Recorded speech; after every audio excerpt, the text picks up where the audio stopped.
নিজের স্বাবলম্বী হওয়ার স্বপ্ন নিয়ে বাড়ির পাশেই ব্রয়লার মুরগির খামার গড়ে তুলেছেন নাজমা বেগম।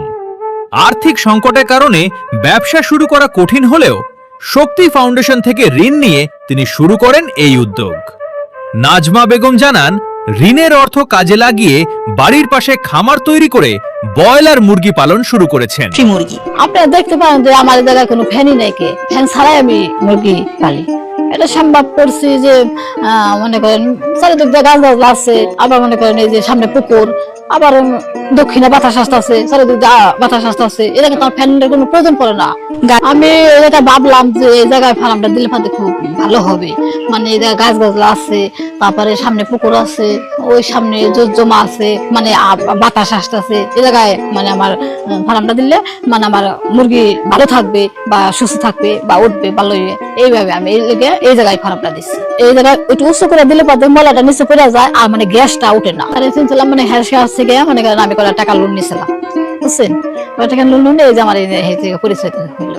আয়না টাকা আয়না মনে করেন ওই যে মনে করেন মুরগি বাচ্চা কিনছিলাম, বাচ্চাটা মানে আমার মানে ক্যাশ টাকা ছিল না, বাচ্চা ধরছি ওই টাকা দিয়ে মনে করেন আনছি। 1 মাস হইলে পা দিয়ে মানে মাসের শেষে আমি মুরগিটা বিক্রি করে লোনটা দিয়ে দিলাম, টাকাটা দিয়ে দিলাম, আমার সুবিধা হয়, ভালো হয়।